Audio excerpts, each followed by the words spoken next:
ao sexto dia, Deus criou o homem. Quando Deus criou o homem, Deus plantou um jardim no Éden, diz o texto, onde lemos aqui nessa noite. E no jardim do Éden, Deus criou um lugar com um propósito. O propósito de colocar o homem, e o homem lavrar, o homem zelar, o homem guardar, o homem cuidar. Dentro do jardim do Éden era um lugar, irmão Mauridinei, sabe como que era? Um lugar de paz, um ambiente favorável, um ambiente que havia um pacto, uma aliança entre Deus e o homem, um ambiente totalmente diferente dos dias de hoje. Por que você diz isso, evangelista? Porque dentro do jardim do Éden era um lugar que o homem tinha tudo. Dentro do jardim do Éden, o homem tinha tudo do melhor. A Bíblia diz que dentro do jardim, Deus colocou um rio que se dividia em 4 braços, onde esse rio passava em determinados lugares. Tinha lugar que tinha ouro, tinha lugar que tinha pedras preciosas, tinha lugar que tinha um minério, tinha lugar que tinha coisas ali maravilhosas. Dentro do jardim do Éden, a Bíblia diz ali que Deus plantou árvores frutíferas, árvores agradáveis à vista, árvores ali dentro daquele jardim ali para o homem se alimentar. Deu ordem ao homem dizendo: de todas as árvores do jardim vocês podem comer, exceto de uma. Dentro lá do jardim do Éden, Deus colocou tantas coisas maravilhosas. Dentro do jardim do Éden, diz a Bíblia que na viração do dia, aproximadamente às 6 horas da tarde, não era o homem que ia para o culto. Talvez às 6 horas da tarde você começou a se arrumar para hoje estar na casa do Senhor, neste culto de avivamento do jardim do Éden. Era Deus que ia visitar o homem. Era Deus que ia se encontrar com o homem. Era Deus que na viração do dia andava dentro do jardim, onde estava o homem. Olha que ambiente favorável, olha que ambiente de paz, olha que ambiente de harmonia. Deus deu ordem ao homem dizendo: ó, eu estou colocando você aqui dentro do jardim, você aqui vai ter algumas tarefas. Você vai cuidar desse jardim. A Bíblia diz lavrar a terra lá dentro do jardim. Quando você busca lembrar, que você vai entender que naquele momento Deus estava falando: você vai cuidar com zelo, você vai cuidar com o amor desse jardim, com harmonia. O texto diz ali: e guardar o jardim, o homem tinha a responsabilidade. Irmã Terezinha, de dentro do jardim, guardar o jardim, não permitir que o mal adentrasse, e nem o mal que estava ali dentro, que era o livre-arbítrio do homem, se manifestasse. Era a responsabilidade do homem. O homem tinha tudo dentro daquele jardim, o homem tinha tudo dentro daquele jardim. Só que tinha uma coisa que o homem tinha que valia mais do que tudo. Tinha uma coisa dentro do jardim que valia mais do que tudo dentro daquele jardim. Que coisa? A Bíblia vai dizer que lá dentro do jardim vai acontecer da serpente, a mais astuta das animalhas, adentrar dentro do jardim, diz em Gênesis. Só que aqui a gente já começa a fazer algumas perguntas do texto e pensar. O texto vai dizer assim: a serpente era a mais astuta das animais do campo, do jardim. O que a serpente estava fazendo dentro do jardim? A serpente era a própria personagem de Satanás ali dentro. E com qual propósito? Acabar com o homem, destruir o homem. E Satanás tem as suas maneiras, as suas formas de trabalhar. Como já foi falado aqui nessa noite, ele tem as suas maneiras de trabalhar para desanimar, para fazer você querer parar, para querer fazer você desistir, para querer fazer você desanimar e abandonar o caminho. Mas sim, de um lado, Satanás quer desanimar, de um lado, Satanás quer acabar com o homem, do outro lado, Jesus quer restaurar, do outro lado, Jesus quer colocar de pé, do outro lado, Jesus quer fortalecer, do outro lado, Jesus quer fazer como Deus dentro do jardim, na viração do dia, de se encontrar com o homem. A Bíblia diz que a serpente é a mais astuta das animais. O personagem de Satanás dentro do jardim, dentro daquele lugar perfeito, daquele lugar de paz, daquele lugar que Deus colocou ali, a sua criação mais perfeita. Que criação? Se você olhar para a sua esquerda, para a sua direita hoje, e ver um irmão ou irmã, você está olhando, parabéns para a criação mais perfeita de Deus. Você está olhando para a criação mais perfeita, porque diz o texto: façamos o homem a nossa imagem, conforme a nossa semelhança. O homem foi feito do pó da terra, o homem não era nada. Eu e você não somos nada, o homem foi feito do pó da terra. E por que então nós estamos de pé, evangelista? Porque nós estamos aqui, porque um dia Deus soprou fôlego de vida sobre as suas narinas. Porque um dia Deus soprou fôlego de vida dentro do jardim. Porque um dia Deus soprou fôlego de vida na vida do homem. É por isso que nós estamos aqui nesse dia de hoje. É por isso que ainda nós estamos de pé. O salmista vai escrever dizendo: se eu deitei, dormi, me levantei. É porque o Senhor me segura. Ele tem segurado na tua mão. E o desejo de Deus não é que o homem pereça. O desejo de Deus não é que o homem morra. O desejo de Deus é que o homem viva e tenha vida com abundância. Mas o desejo do adversário é nos prejudicar. O desejo do adversário é nos matar, é acabar com tudo. Deus diz que a serpente vai falar com a Eva. Não vai falar com Adão, vai falar com a Eva. E quando ele fala com a Eva, ele começa a fazer uma maneira ali de colocar a Eva dentro de uma ilusão. Que ilusão, evangelista? A Bíblia diz que ele chega e ele vai pegar a palavra que Deus tinha falado a Adão e vai querer modificar o jeito da palavra para bagunçar a cabeça de Eva. Disse Deus: de todas as árvores do jardim não comerás. Pegou a palavra de Deus e quis torcer a palavra de Deus. Pegou a palavra de Deus e quis transformar a palavra de Deus. E isso muitas das vezes você vai encontrar no seu dia a dia. Pessoas que estão na falha, no erro, no pecado, quer pegar versículos isolados dentro da Bíblia para dizer que o pecado delas está certo. É a maneira do diabo trabalhar e confundir as coisas. É a maneira dele de enganar. É a maneira dele de enganar. Lembra de Mateus capítulo 4, quando Jesus se encontrou com Satanás? Satanás veio para Jesus e disse: está escrito, está escrito. Queria dentro da palavra enganar, persuadir e iludir o próprio Senhor. E ofereceu algumas coisas que muitas das vezes é típico do diabo oferecer. Ofereceu coisas que aos nossos olhos são belas. Ofereceu coisas que aos nossos olhos são coisas ali que parecem tão boa, tão bonita. É assim que o adversário faz. Quando ele oferece muitas das vezes uma vida lá fora para alguém, dizendo: se você sair da igreja você vai ficar melhor. Oferecendo uma vida lá fora, dizendo assim: você está passando essa perseguição, você está dentro da igreja, para com isso, larga isso. Você está sofrendo com este filho, com esse marido, por causa dessa coisa de ir para a igreja, para com isso que as coisas vão melhorar. O adversário quer nos iludir, quer nos parar. Ele chegou a Eva e disse Deus: nenhuma das árvores vocês vão comer. Não, não é bem assim. Deus falou assim: de todas as árvores pode comer, menos uma, menos da árvore da ciência do bem e do mal. Porque o dia que você comer, você vai vir perecer. E aqui eu quero tirar algumas conclusões para os irmãos desta manhã. Toda vez que Deus dá uma palavra sobre a minha e a tua vida, seja através da vida de um homem de Deus, de uma pessoa realmente usada por Deus, seja falando diretamente com você, ou seja através da palavra que é a boca de Deus na terra, Deus não fala para nos prejudicar, mas fala para nos desenvolver. O nome de Deus muitas das vezes é muito importante, porque, irmã Jacoesa Maria, o nome de Deus vem trazendo, sabe o que? Um projeto, um plano maior do que o meu e do seu. A Bíblia vai dizer, livro de Marcos, capítulo 5, que um dia Jesus se encontrou com o endemoniado da Gadareno. A Bíblia diz que ele foi curado de tal modo que aquele homem endemoniado estava se assentado, vestido e conversando. Aquele que antes andava nu, clamando pelos montes e ferindo com pedras, que grilhões e cadeias não prendiam. Só que o texto vai dizer que aquele homem teve um desejo, porque aquele que se encontra com Jesus de verdade tem um desejo. Que desejo? Senhor, me permita ir com você. Senhor, me permita ter contigo. Todo aquele que teve um encontro com Jesus não quer ir para outra rota, quer seguir o caminho do mestre, quer estar na presença do mestre. Só que a Bíblia vai dizer que Jesus falou para ele: não, você não vai comigo, você não vai subir no barco aqui e ir comigo, com os meus apóstolos. Não. Qual é a palavra então, Jesus?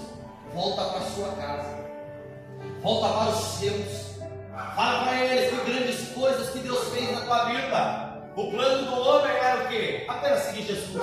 O plano de Jesus para ele era fazer dele um grande missionário na terra. Porque o texto diz que ele pregou uma junção de 10 cidades chamada Decápolis. Depois, se você procurar dentro da Bíblia, você vai ver que Jesus voltou para aquelas regiões. E quando Jesus voltou, o povo já sabia dele, porque alguém pregou. O plano que Deus tem na vida do homem, mesmo quando ele diz não, é sempre muito maior. Só que a Bíblia vai dizer ali, ela vai dizer: de todas as árvores do jardim podemos comer, menos da árvore do ciência do bem e do mal. Porque o dia que a gente comer, a gente vai morrer, disse Deus. A Bíblia diz o quê? Que daí Satanás vai tentar te mulher de novo. Certamente vocês não vão morrer. Porque o que Deus não quer é que quando vocês comam, vocês venham a ser semelhantes a Ele. O que Deus não quer é que quando vocês comam, vocês sejam semelhantes a Ele. Que a Bíblia vai dizer o quê? Que o homem, que a mulher vai comer do fruto. Vai pegar o fruto, vai levar para o homem. E no momento ali que o homem vir a comer, naquele momento, instantaneamente, os olhos dele se abriram. Naquele momento eles reconheceram que estava nu, tiveram vergonha. A partir daquele momento ali o homem começou a perder, porque o pecado entrou. Perdeu o quê? Primeira coisa que ele perdeu foi a inocência. Segunda coisa que ele perdeu o jardim, o lugar de paz, o lugar de aliança, o lugar de harmonia. Terceira coisa que o homem perdeu as pedras preciosas que tinha dentro daquele jardim. Tudo estava sujeito a ele. Quarta coisa que o homem perdeu as árvores frutíferas que tinha dentro do jardim. O homem, por causa do pecado, só foi perdendo, e eu aprendo com a Bíblia. O pecado faz a gente ter prejuízo. O pecado faz a gente andar para trás. Aquele que peca, aquele que erra na presença de Deus, conhecendo a palavra, ele só anda para trás, só tem prejuízo. Eu poderia te citar muitos exemplos na Bíblia que pecado trouxe prejuízo. Como em 2 Reis, capítulo 5, quando Geazi, servo do profeta Eliseu, mentiu, foi buscar as vestes, as túnicas, dinheiro, que o profeta disse que não era para buscar, pecou e recebeu uma lepra. Eu poderia te contar de 2 Samuel, capítulo 11 a 14, que a Bíblia vai dizer que Davi caiu no pecado de adultério, depois Davi mentiu, depois Davi pegou e colocou Urias, o marido da mulher, na frente da batalha para morrer, e o pecado trouxe consequências, porque a Bíblia diz que a única filha de Davi, Tamar, ela foi abusada pelo próprio irmão. O irmão que tinha abusado foi morto pelo outro irmão, e esse outro irmão dele que morreu, que tinha matado o irmão, também foi assassinado. No final da história, Davi tinha perdido 4 filhos dele, 3 homens e a menina que sofreu um abuso. O pecado traz consequências à vida do homem. Quando o homem peca, ele só começa a descer, ele só começa a perder. Como Jonas, um dia que desobedeceu a voz de Deus, em vez de ir para Nínive, ele foi para Tarsis. E o texto diz que ele só foi descendo. Desceu para o porto, desceu para o navio, do navio desceu para o fundo do fundo do navio desceu para dentro do mar e desceu para dentro do grande peixe. O pecado só traz consequências. Eu poderia te contar no capítulo 6, do verso 7 de Gálatas, que vai dizer: não erreis, porque Deus não se deixa escarnecer. Tudo que o homem semear, ele ceifará. O velho ditado do mundo: tudo que você planta, você vai colher. Só que tudo isso que o homem perdeu, tem uma coisa que ele perdeu, que foi um dano que não dava para reparar. Tem alguma coisa que o homem perdeu em tudo, que tinha de maior. O que, evangelista? O homem perdeu dentro do jardim as árvores frutíferas, que era o quê? A provisão, o alimento da parte de Deus ali, que estava ali diante dele. O homem perdeu as pedras preciosas que tinham dentro do jardim, que era o quê? O dinheiro. O homem perdeu lá dentro do jardim um rio que se dividia em 4 braços. O homem só foi perdendo. A Bíblia diz que a mulher sofreu um prejuízo muito grande por causa do pecado. Que prejuízo? Com dores agora você vai dar filhos por causa do seu pecado. O homem sofreu um prejuízo que lá no Éden ele não tinha que trabalhar, não tinha que lavrar a terra, não tinha que sofrer fazendo buraco, plantando, colhendo, esperando o tempo, não tinha que sofrer tirando o suor do seu rosto, não. Mas por causa do pecado agora, Adão, você vai viver do suor do teu rosto. Para você comer pão até o último dia da sua vida, agora você tem que trabalhar, você vai sofrer. A Bíblia diz que por causa do pecado a terra começou a gerar espinhos e abrolhos. Tudo isso por causa do pecado. Mas a maior perda que eu quero levar você a entender essa noite que o homem teve foi perder a presença de Deus. A maior perda que o homem teve foi perder a presença de Deus. O homem não tinha que ir até Deus, Deus vinha até ele. E além de Deus vir até ele, Deus andava, Deus passeava dentro do jardim. Mas a partir do momento que o homem pecou, o homem perdeu a presença de Deus. A palavra do Espírito Santo para o coração de alguém nessa noite é: perca a provisão, perca o dinheiro, perca o que você tiver que perder, mas não perca a presença. Perde o que você tiver que perder, mas não perde a presença de Deus na sua vida. Não perde. Porque a presença é o que é mais importante. Nada é mais importante que a presença. Eu poderia entrar neste momento em 1 Samuel capítulo 4, contar acerca do dia de agonizamento que a presença de Deus foi perdida. Que dia? O dia que a presença de Deus, do personagem da Arca da Aliança do Senhor, em 1 Samuel capítulo 4, foi perdida por Ofni e Finéias no meio de uma batalha. Diz a Bíblia que quando o sacerdote Eli ouviu a notícia que os filhos morreram, não estava muito preocupado. Mas quando ouviu a notícia que a presença se perdeu, a Bíblia diz que ele teve um mal súbito, ele caiu para trás, quebrou o pescoço e morreu. A Bíblia diz que a mulher de Finéias, quando soube a notícia que o marido morreu, que o cunhado morreu, que o sogro morreu, não estava muito preocupado. Mas quando a notícia chegou, a arca de Deus foi roubada, a presença de Deus foi embora, aí ela perdeu o chão. A Bíblia diz que ela começou a entrar em trabalho de parto naquele momento, sabendo que a presença de Deus foi embora.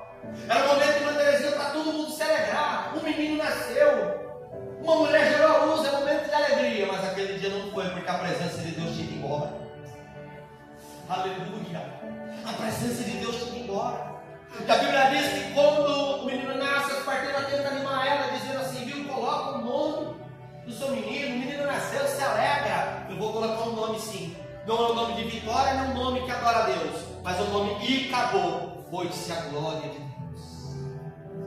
A glória de Deus faz falta. A presença de Deus faz falta. Então, se você pode na sua vida lutar por alguma coisa de todo o teu coração, não é pela tua família, não é pelo seu dinheiro, não é pelos seus sonhos nem pelos seus projetos, mas é lutar para nunca perder a presença do Senhor. Glória a Deus, aleluia. Nunca perder a presença dele. Aleluia. Perde o que você tiver que perder, mas não perca a presença. Davi, o dia que perdeu, Davi, o dia que pecou, ele viu que iria perder a presença de Deus.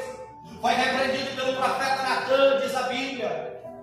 Quando ele viu que ele ia perder a presença, ele vai escrever um dos salmos mais bonitos da Bíblia, que é o Salmo 51, onde ele diz: Senhor, tira o que o Senhor quiser tirar, arranca o que o Senhor quiser tirar. Davi estava falando: o trono para mim não importa, a coroa para mim não importa, a família para mim não importa, o dinheiro para mim não importa, mas não tira de mim o teu Espírito Santo, nem a alegria da sua salvação. Davi entendeu um dia, quando ele quase perdeu a presença, que o que tinha de mais importante é a presença de Deus. Aleluia. Não perca a presença. Está difícil? Continua a caminhar. Está sofrendo? Continua a caminhar. Mas não perca a presença de Deus por nada. Porque nada vai substituir a presença de Deus na sua vida. Nada vai substituir. Alguém poderia falar assim: mas com dinheiro eu posso comprar a presença. Não, não pode. A Bíblia diz que ele fala a memória, em Atos dos Apóstolos capítulo 8, em Samaria, um mágico quis chegar para Pedro e falar para Pedro: Pedro, eu te pago dinheiro, Pedro, me vem do Espírito Santo, me vem da presença. E Pedro arrependeu ele severamente, se humilha diante de Deus e pede perdão pelo seu pecado, porque a presença de Deus não se compra com dinheiro. A presença de Deus se compra com a vida de obediência. A presença de Deus se compra com uma vida de obediência à palavra dele. Evangelista, mas dentro do jardim, onde estava a palavra? Dentro do jardim a palavra estava: na árvore da ciência do bem e do mal vocês não tocam. Por que eu preciso da palavra na minha vida, evangelista? Porque a palavra é o limite. Adão, você pode fazer tudo, mas é até aqui que você vai. É o que Deus faz na vida do homem. Você tem livre-arbítrio, você tem desejo de escolher onde você vai para a esquerda, vai para a direita, mas essa palavra aqui determina até onde você vai, até onde a sua mão pode ir, até onde você pode chegar. Esta palavra é a palavra de Deus. Oh, glória a Deus. A Bíblia vai dizer aqui no final, onde eu li os versos 23 e 24, no dia mais triste da humanidade.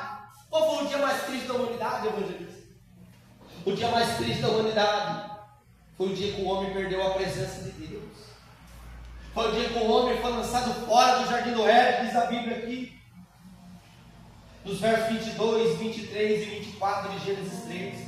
Então disse o Senhor Deus: eis que o homem é como um de nós, sabendo o bem e o mal. Ora, para que não estenda a tua mão e também coma da árvore da vida, e coma e vive eternamente. O Senhor Deus, pois, o lançou fora do jardim do Éden, para lavar a terra de que fora tomado.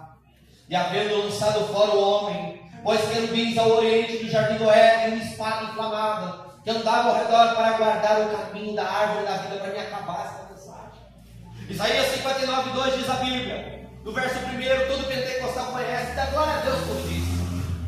As mãos do Senhor, Deus tem colhida para que possa salvar. Deus seus ouvidos fechados para que não possa ouvir. Todo mundo dá glória a Deus. Mas quando chega no verso 2 que é difícil dar glória a Deus. Porém as vossas transgressões, porém as vossas iniquidades, faz separação entre vocês e o vosso Deus. Onde você quer chegar, evangelista? Do dia que o homem pecou. No dia que o homem pecou, houve separação. No dia que o homem pecou, o homem perdeu a presença de Deus. No dia que o homem pecou, teve separação entre Deus e o homem. E a separação está aqui em Gênesis 3:24. Deus colocando querubins ali diante do jardim, uma espada inflamada, para que o homem não soubesse de volta o caminho. Para que o homem não pudesse mais voltar para a presença, não pudesse voltar mais para o paraíso. E você já vai entender onde eu quero chegar. A Bíblia diz em Romanos 3:23, todos pecaram, destruídos da glória estão. Nós não tínhamos solução. Nós não tínhamos como ter a presença de Deus na nossa vida. Nós não tínhamos um caminho até a presença. Adão não teve mais o caminho até a presença. Ele perdeu o caminho até a presença. Perdeu o caminho até o Salvador. Mas aí veio Jesus em 14:6 de João dizendo, eu sou o caminho, a verdade, a vida. Ninguém vai ao Pai senão por mim. Hoje é uma noite que se você voltar o coração para Jesus, Ele é o caminho para você chegar até a presença do Pai. Ele é o caminho para hoje você estar na presença de Deus. Hoje, se você voltar o seu coração para Deus, Jesus é o caminho que te leva para o Pai. Lute pela presença. Lute pela presença. Não perca a presença. Perca amigos. Perca o que você tiver que perder. Mas não perde a presença de Deus. Amém? Louvado seja o nome de Jesus. Glórias a Deus. Os irmãos colocam de pé em nome de Jesus. Aleluia. Louvado seja Glória. o nome deste Deus. Guarda essas poucas palavras. Já foi falado palavras bonitas, maravilhosas aqui neste culto. Guarda as palavras de Deus, Deus. aleluia. Todo culto é diferente.